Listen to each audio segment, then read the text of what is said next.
समंदर बड़ा होकर भी अपनी हदों में रहता है, जबकि इंसान छोटा होकर भी अपनी औकात भूल जाता है। बीते समय से सबक लेकर वर्तमान में कार्य कीजिए, इससे आपका भविष्य अपने आप संवर जाएगा। बुद्धिमान वह नहीं होता जो सिर्फ बोलना जानता है, बल्कि बुद्धिमान वह है जिसे यह पता है कि कहां चुप रहना है। भरोसा एक स्टिकर की तरह होता है, यह दूसरी बार पहले की तरह नहीं चिपकता। जीवन में कभी किसी से अपनी तुलना मत कीजिए, क्योंकि ईश्वर की हर रचना अपने आप में सर्वोत्तम है। चाणक्य ने कहा है, मृत्यु के बाद पत्नी मकान तक, समाज शमशान तक, पुत्र अग्निदान तक, और सिर्फ आपके कर्म भगवान तक। बेबसी और बेकसी का किस्सा भी कितना अजीब है। कोई बासी होने पर रोटी नहीं खाता और किसी को बासी होने तक रोटी नहीं मिलती। लोग उम्र भर बने रहेंगे दोस्त आपके, बस आप उम्र भर लोगों के काम आते रहिए। इंसान तब बुरा बनने पर मजबूर हो जाता है जब लोग उसकी अच्छाई का फायदा उठाने लगते हैं। किसी ने क्या खूब कहा है, न छेड़ किस्सा ए उल्फत का, बड़ी लंबी कहानी है, मैं गैरों से नहीं हारा, किसी अपने की मेहरबानी है।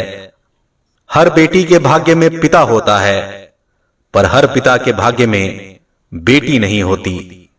सुख चाहते हैं तो रात में जागिए नहीं, शांति चाहते हैं तो दिन में सोइए नहीं, सम्मान चाहते हैं तो व्यर्थ में बोलिए नहीं, और प्यार चाहते हैं तो अपनों को छोड़िए नहीं।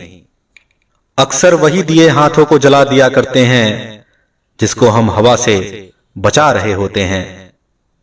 सीने में जो दब गए हैं वो जज्बात क्या कहें, अब खुद ही समझ लीजिए हर बात क्या कहें।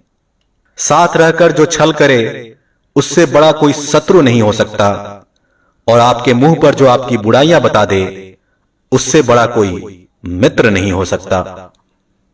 किसी ने क्या खूब कहा है, ऊपर वाला मौज में आए तो सरताज बना देता है, और जरा सी नजर फेर ले तो मोहताज बना देता है। जितना आप डरिएगा दुनिया आपको उससे ज्यादा डराएगी। दुनिया में जिन्हें संतान सुख है वो भाग्यशाली हैं, लेकिन जिन्हें संतान से सुख है वो सौभाग्यशाली हैं। कर्म के पास ना तो कागज है और ना ही किताब है, लेकिन उसके पास सारे जग का हिसाब है। नफरत खुलकर और मोहब्बत छिपकर। आज के नौजवानों को क्या हो गया है कि लेडीज का हेयर बैंड ये नौजवान पहन के घूम रहा है। बताइए, मेला में घूम रहा है और डांस भी कर रहा है। मेला में घूम रहा है और डांस भी कर रहा है। बताइए, ये नौजवानों का हाल हो चुका है। हमारे भविष्य का क्या होगा समझ में नहीं आ रहा है। ये नौजवान लोग लेडीज का फैशन लेके घूम रहे हैं।